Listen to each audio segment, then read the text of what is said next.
Hey guys, welcome back to Normal Guy, Getting By. I have recorded this a couple times, didn't like the lighting, it's not going to be great. So anyway, just going to give a few details about NASCAR in Richmond this week. The Monster Cup was at Richmond, and I will rant later after this segment. So anyway, I did my rant video first, and I thought, I should probably update you on a couple of things.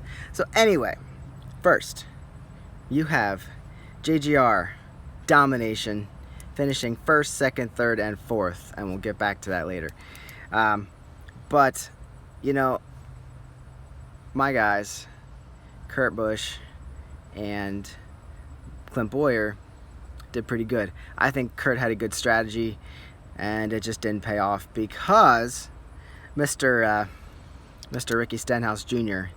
jumped in there and spun out the leader, so the caution came out. Anyway, like I said, we'll get back to that when I rant. But JGR finished first through fourth. Now, the technicality here. Mr. Eric Jones, who drove a heck of a race. He really did good. Finished fourth. Unfortunately, he finished there, but didn't get to reap the benefits because he failed post-race inspection. First and second cars automatically get put through the OSS, and his rear wheel alignment was off. Now, he was fourth. They test first and second, and then they do a random car. And I believe it's just the playoff drivers, but I'm not sure. But yeah, he failed the rear wheel alignment measurements, and that puts him in the rear with 1 point. I believe he had 42, maybe 45 points he was going to collect. Well, that puts him 45 points behind the cut line. So that's not good going into the Roval. As far as everybody else goes, top 5 ends up being, obviously, Truex Jr. wins the race. Kurt Busch finishes second, third, Denny Hamlin, and then that moves Brad Keselowski up to fourth, and Ryan Newman's Ford right there in fifth. So there you go. That's your top 5. And then the rest of the top 10, you have a Chevy of Larson, Harvick's Ford, Clint Bowyer in a Ford, Daniel Suarez in a Ford. You see a theme here. And Jimmy Johnson had a good day, finishing 10th. It might not be a good day for everyone, but it'll work out for Jimmy. He's racing to get to the front. Doesn't have to worry about playoffs anymore.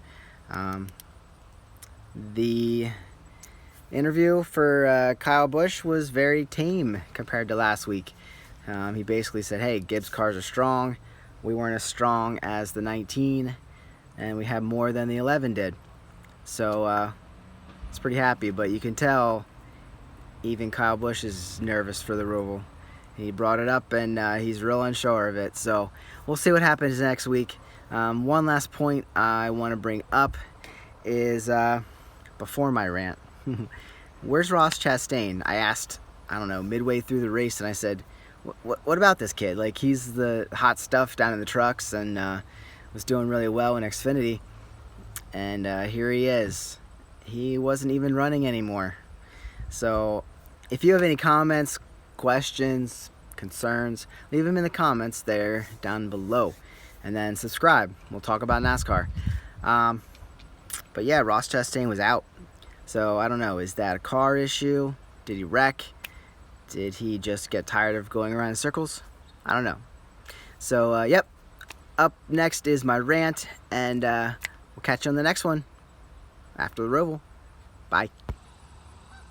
Today is a NASCAR fantasy rant from Richmond. Man, so pretty crazy race. Not as many accidents as you would expect, but hey, Richmond, everybody loves the course.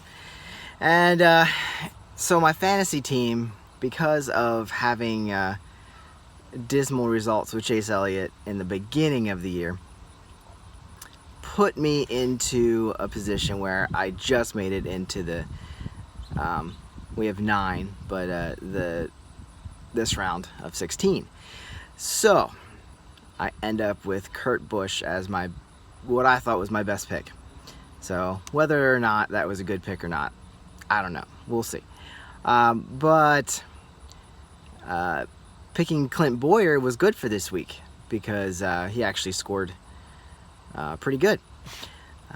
But my primary driver, Mr. Kurt Busch, in that number 1 car, he had his good points and his bad points. But I think he got screwed because he ended up pitting when everyone else was cruising around.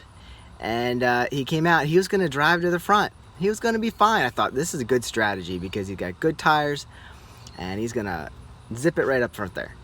Then Mr. Stenhouse got up there in the front and he was zipping around too, but he locked up that right front and spun out the leader, which ended up making it so that Kurt could not get his lap back because it brought out the caution. And then Kurt gets stuck in the back. So he ends up not making the points he should have. He's a good pick. He really is. Because I didn't have a choice of the top 8. So here we are. I'm in danger of dropping out of our fantasy team. And that's fine. But I just think Kurt got screwed. He's a good driver. They had a good strategy. But it just did not work out at Richmond. So on to the Roval. Let's make the most of it. And I don't know who I'll have for my second pick, but I get second pick. So who are you going to pick for the Roval? Who are you going to pick? You don't know. It could be accidents. It could be, it's a free-for-all. So go Kurt. Make the most of the Roval. And we'll try for next week at the Roval. So much for our strategy for Richmond. Would have worked if it wasn't for Stenhouse. And Truex went on to win anyway, so he didn't have to spin out. Kurt could have driven to the front, finished the top 5. Would have been great. Would have been good. Bowyer was up there. He was good. Yeah. So that's this week's rant from NASCAR. Talk to you later.